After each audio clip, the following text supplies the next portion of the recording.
Much has been written about the priesthood of the believer. If we operate in priestly function, we are to then don priestly garments. These garments may be worn in revelation or in deception. Hi, this is Barry Phillips with 10-Minute Torah, day number 3, the Torah portion, Tetzaveh. Let's read again from the book of Shemot, or Exodus, chapter 28, beginning with verse 2. And you shall make set-apart garments for Aaron your brother, for esteem and for comeliness. And you speak to all the wise of heart, whom I fill with the spirit of wisdom, and they shall make the garments of Aaron to set him apart, for him to serve as priest to me. These are the garments which they make: a breastplate, a shoulder garment, a robe, an embroidered long shirt, a turban, and a girdle. And they shall make set-apart garments for Aaron your brother and his sons, for him to serve as a priest to me. And then we find the instructions for the various parts of these garments to be constructed. What's interesting here is in Hebrew, the word for garments is the word beged or beged. The word has the meaning of treachery or deceit. It is the skill of one who constructs, who sews together garments, to be able to do so with a sense of style, a sense of color appreciation, but also many of us are looking for those things that hide body flaws. So we might wear stripes in one direction, horizontal or vertical, as opposed to the other way, to either add volume to our body, or more often than not, to take volume away from our body, at least as a visual deception. So we wear the garments that look best on us, or the better way to say it, make us look our best. We don't want to put on clothes that accentuate those things that we find less than desirable. In that way, clothes are then deceptive, even treacherous. It depends on how bad you're trying to hide what, I suppose. But clothes are then a means of hiding your true self. One might don the clothes of let's say a businessman. He appears in a business suit. He's sharply dressed. The tie is knotted exactly right. He has his shoes shined. The tie is appropriate, but he knows nothing about business. One might look at him carrying a briefcase or some element of expertise pertaining to business and assume wrongly. A woman may don a beautiful gown, wear a crown on her head. We might say, well, she's royalty. She could be just your next door neighbor. You would never know, because the clothes are treacherous in that regard. They betray reality. Clothes have made a great deal of importance throughout the scriptures. Adam and Chava, Adam and Eve, they have sinned. What do? They put on clothes. Well, the only clothes they can find are fig leaves.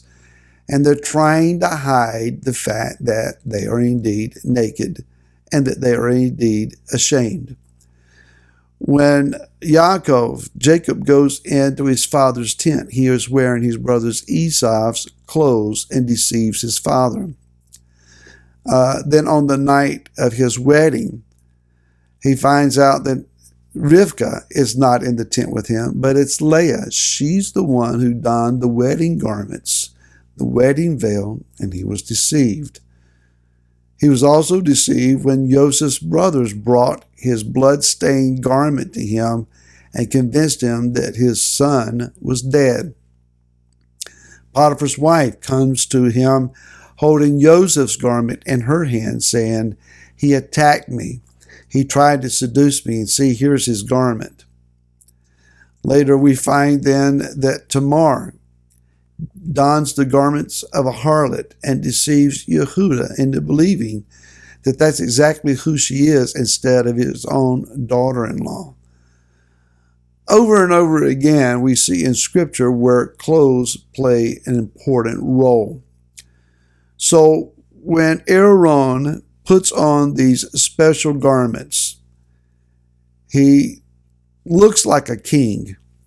He appears by all the brilliant color, the intricate work and detail of his garments, the gold band that is on his head on top of the mitre, the turban that is on his head. He looks like royalty. He appears as a king. But in the presence of the Most High, he walks barefooted. A barefooted king. And so when he puts these garments on, is he walking in revelation that all that the garments reveal about Yeshua and his priestly role and function, or is he disguising himself? Yah then would know who he is. The garments are not going to fool Yah, but the garments are Yah's design and his desire for this man. The word says here in verse 2 that esteem and comeliness, it is kavod, the glory, the heaviness, the weightiness, and the tiferet, the splendor, is attached to the garments, not to the man. What are we to learn from this? When we don a priestly garments, if you put a tallit over your head, is Yah fooled into believing that you're more pious or set apart than you might really be? It's not the tallit that sets you apart. It is the heart. It is the preparation for prayer. It is the lifestyle prior to engaging in prayer that reveals whether one is really set apart or not. So what good is the tallit? The tallit sends a message. I know who my covering is. This is my prayer closet. I close the tent flap door and I enter secretly into a place with the Most High. And his name is attached to the corners of this garment in the seat. But there's something even more. Let's consider this. Let's go to Ephesians chapter number 6. Very familiar scriptures. It says in verse 14, stand then, having girded your waist with truth, and having put on the breastplate of righteousness, having feeted your feet with the preparation of the good news of peace. Above all, having taken up the shield of belief, with which you have power to quench all the burning arrows of the wicked one. Take also the helmet of deliverance and the sword of the Spirit, which is the word of Elohim. When we put on the whole armor of Elohim, as this instructs, are we walking in the revelation of these elements that we have put on? Or are we disguising and deceiving? You can pray through this and say, Father, I put on the helmet of salvation and I shod my feet with the gospel of peace, etc. You can go and pray through all of that. But if we're not set apart to those things, then we're only walking in deception and disguise. However, let's understand that the power is not so much in us, but it's attached to the garments. The power is girding our waist with the power of truth. Girding ourselves with truth founds us on truth and makes truth powerful in us. When I put on the breastplate of righteousness, it's not my righteousness, it's his righteousness. And therefore, I'm empowered by his righteousness, not my own. My feet, wearing the gospel, wearing the word, makes my feet walk right. The helmet of deliverance is his deliverance, it's his salvation, it's his power that I am putting on. So I'm not walking in me, I'm not walking in disguise.